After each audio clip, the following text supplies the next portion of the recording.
కోట్ల మంది హిందువులు ఆయన ఆరాధిస్తున్నారు. మీకేమైంది సడన్‌గా? కొన్ని కోట్ల మంది హిందువులు ఆయన ఆరాధిస్తున్నారు. అదే నా ప్రాబ్లము. ఎందుకంటే ముస్లింలు ఆరాధిస్తే నాకు అభ్యంతరం లేదు. బికాజ్ సాయిబాబా ఒక ముస్లిం కాబట్టి. కానీ హిందువులు ఆరాధిస్తున్నారు. అది నా ప్రాబ్లం. పోనీ హిందువులు ఆరాధించినా పర్వాలేదు అనుకుంటే సాయిబాబా గుళ్ళు సనాతన ధర్మం గురించో లేకపోతే భారతదేశం గురించో ఆలోచిస్తుందా అంటే లేదు. హిందువుల్ని ఇస్లాంలోకి మార్చడం మీదే దృష్టి పెడుతూ ఉంది. ఇది ఎందుకంటే 2022 డిసెంబర్ వరకు నేను కూడా సాయిబాబా భక్తుడినే. సాయిబాబాని మొక్కినోడినే. సాయిబాబా ఉంగరాలు పెట్టుకున్నోడినే, సాయిబాబా ఫోటోలు జేబులో పెట్టుకున్నోడినే.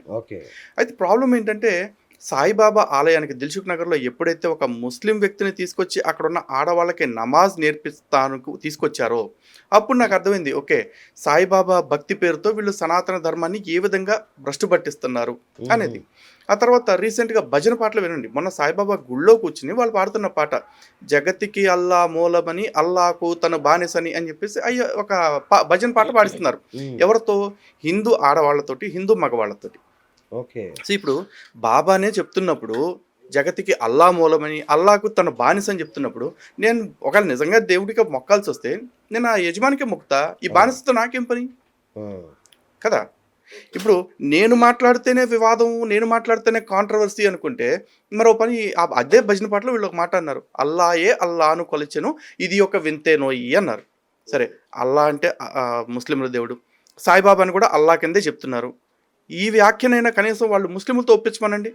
హిందువులతో ఒప్పించినట్టు సాయిబాబానే అల్లా అంటా అని ముస్లింలను ఒప్పుకోమనండి. ఇది నా సొంత మాట కాదు, వాళ్ళు భజనలో పాడుతున్న పాట. షిరిడి సాయి సంస్థాన్ ట్రస్ట్ వాళ్ళు కట్టుకున్న గుళ్ళో పాడుతున్న పాటే. మరి అంటే మీ దగ్గర ప్రూఫ్ ఉందా? వీడియో ఎవిడెన్స్ ఉంది, ఇప్పుడే వినిపిస్తానండి. ఓకే.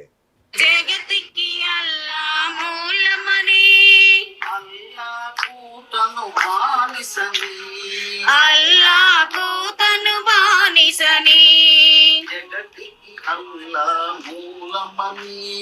జగతికి అల్లా మూలమని అల్లాకు తను బానిసని అల్లాకు తను బానిసని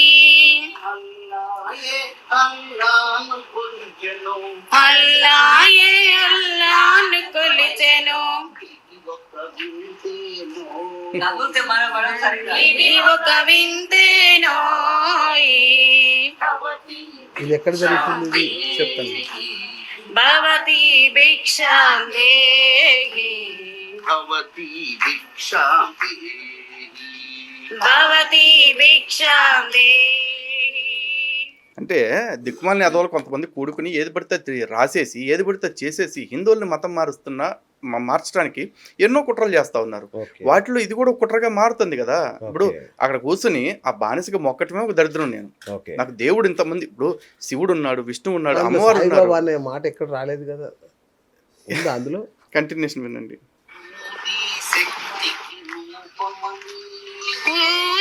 శక్తికి రూపమని అన్నిటికీ నివారణని పూరి శక్తికి రూపమని ఇక్కడ మళ్ళీ వినండి. అల్లాకు తను బానిసని అల్లాయే అల్లాను కొలిచెను ఇది ఒక వింతేనో.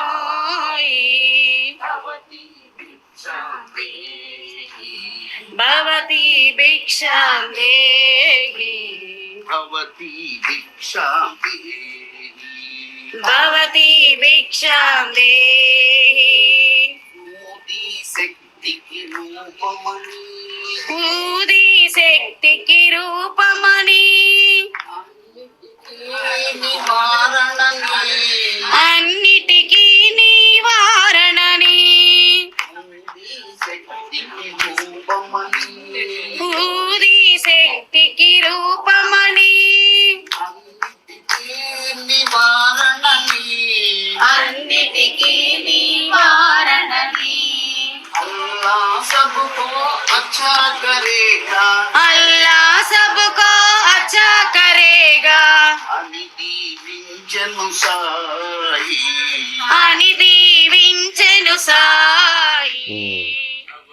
ఇది ఎక్కడ జరుగుతుంది? గుళ్ళోనా ఇంట్లోనా ఇది ఇంట్లో జరిగిందండి. ఇదే పాట గుళ్ళో పాడుతున్న వీడియో కూడా నా దగ్గర ఉంది. ప్రాబ్లం ఏంటంటే ఇక్కడ సాయిబాబాని వీళ్ళు సాయిబాబానే చెప్పుకున్నట్టుగా పాడుతున్నారు, నేను అల్లాకి బానిసని అని చెప్పేసి, అల్లా అచ్చా ఖరేగా అని చెప్పేసి చెప్తున్నారు. అన్ని అల్లా చేసేటప్పుడు ఇలా నేను ఎందుకు మొక్కాలి ఈ బాబాని? నేను మొక్కటం కాదు, నా హిందూ జాతి ఎందుకు మొక్కాలి? అల్లాని దేవుడు అనుకునేవాడు ముస్లిం, ఈశ్వరునో శివుని విష్ణుమూర్తినో లేదా అమ్మవారినో దేవుళ్ళు భగవంతుడు అనుకునే వాళ్ళు హిందువులు, యేసుని యెహోవాని దేవుళ్ళు అనుకునే వాళ్ళు క్రైస్తవులు. ఎవరి ఆరాధన వాళ్ళు చేసుకుంటే ఎవ్వడికి నొప్పి లేదు.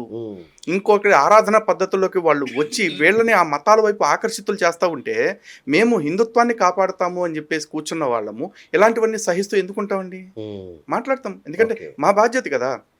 ఇప్పుడు దీనివల్ల సమాజంలో ఏవో కల్లోలాలు రెచ్చగొట్టేయాలి, సమాజంలో అందరూ నరుక్కుని చచ్చిపోయేలాగా చేయాలి, అది మా కోరిక కాదు. మేము ఎడ్యుకేట్ చేస్తున్నాం. వీడియో పెట్టి మేము సాయిబాబా అనే అతను హిందువు కాదు, సాయిబాబా అనేవాడు ముస్లిం ఫకీరు ఇలాగే చెప్తా ఉన్నాం. ఇలా కాకుండా ఇప్పుడు సపోజ్ సాయిబాబా ఇట్లాంటి మాటలు నేను వాడాను అనుకోండి, 100% నేనే క్షమాపణ చెప్తా. నేను బాబా నా అన్నాను కదా. సాయిబాబాని సబ్కా మాలిక్ ఏక్ అన్నప్పుడు అది ముస్లిం అని ఆయన ఏం అనలేదుగా. వీళ్ళెవరో లేదు సాయిబాబాని సబ్కా మాలిక్ ఏక్ అనలా, సాయిబాబా చెప్పాడు సబ్కా మాలిక్ ఏకే అని. హిందుత్వం కూడా అదే చెప్తుంది, ఏకం సత్ విప్రా బహుదా వదంతి, ఉన్నది ఏకోవై బ్రహ్మణాద్వితీయం, ఉన్నది ఒక్కటే పరబ్రహ్మం. హిందుత్వం కూడా అదే చెప్తుంది. కానీ సాయిబాబా కంటిన్యూషన్ ఇంకో మాట అన్నాడు, అల్లా అచ్చా కరేగా, అల్లా భలా కరేగా, అల్లా మాలిక్ అని చెప్పి అన్నాడు. సబ్కా మాలిక్ ఏకే అని చెప్తూ అల్లాహ్ మాలిక్ అని కూడా చెప్పాడు. మరి అల్లా నీకు మాలిక్ అన్నప్పుడు నువ్వెవరు అవుతున్నావు? అప్పుడు నువ్వు ముస్లిం కదా. ఒక ముస్లిం తన దేవుడిని తను గౌరవించుకుంటే నాకు అబ్జెక్షన్ ఏం లేదు, నేను ఇంకా గౌరవిస్తా వాడి భక్తిని. కానీ వాడు నా భక్తిని అవమానించేదాకా తీసుకొచ్చినప్పుడు ఖచ్చితంగా నాకు అరికాలమంట నెత్తికెక్కిద్దండి. ఈ దేశంలో మనోభావాలు సాయి భక్తులకైనా నాకు లేవా? అదే మా పోరాటం, మా బాధ. సాయిబాబా చికెన్ తినేవాడు, నాన్ వెజ్ తినేవాడు అని మీకెవరు చెప్పారు? సాయిబాబా నాన్ వెజ్ తింటాడు, నాన్ వెజ్ వండుతాడు, వడ్డిస్తాడు అని చెప్పేసి ఎవరో చెప్పక్కర్లేదండి. సాయి లీలామృతం బుక్ లోనే ఉంది. ఒక ఫకీర్ మసీదుకి వచ్చినప్పుడు శ్యామ అతన్ని లోపలికి రానివ్వడు బాబా. శ్యామ అడుగుతాడు, ఎందుకు బాబా ఫకీర్ని లోపలికి రానివ్వట్లేదు అంటే, మసీదులో ఒకటి రావాలా వద్దా అని డిసైడ్ చేయాల్సింది నేను కాదు, అల్లా అనుగ్రహం ఉంటే తప్ప ఎవడు మసీదులోకి రాలేడు కదా. అయినా కూడా ఈ రోజు మనం పొట్టేళ్ళను వస్తున్నాం కదా, మేకను వస్తున్నాం కదా, ఆ మేక భాగంలో అతనికి ఏం కావాలి, మాంసం తింటాడా, తలకాయ తింటాడా, వాటి మేక వృషణాలు కావాలా అడిగి పెట్టు అంటాడు. అంటే మన కప్పురాలు అంటారు చూసి, అవి కావాలా అంటే మెను ప్రిపేర్ చేసి మరీ పెడుతున్నాడు నాన్ వెజ్. అందులో ఉందా? పుస్తకంలో సాయి లీలామృతంలో ఉంది. రైట్. ఇప్పుడు మీరు చెప్పే మాటలు ఎట్లా ఉన్నాయంటే ఇప్పుడు జనాలు రెచ్చగొట్టేలాగా ఉన్నాయి. ఉదాహరణకి పోలీసులు మీకు ఫోన్ చేస్తే, ఏమండి లలిత్ గారు కొంచెం సమయం పాటించండి అని ఫోన్ చేస్తే వెంటనే మీరు మళ్ళీ ఇంకో వీడియో పెట్టారు. దేఖలేంగా అసలు ఇప్పటిదాకా నేను సాయిబాబా గురించి ఎప్పుడో 1 year బ్యాక్ వీడియో పెట్టాను, ఇక్కడ నుంచి అసలు సాయిబాబా అంతు తెలుస్తా అన్నట్టుగా పెట్టారు. ఎగ్జాక్ట్లీ. ఇది గొడవల కారణం కాదా? నేను ఫస్ట్ ఆఫ్ ఆల్ రెచ్చగొట్టలేదండి.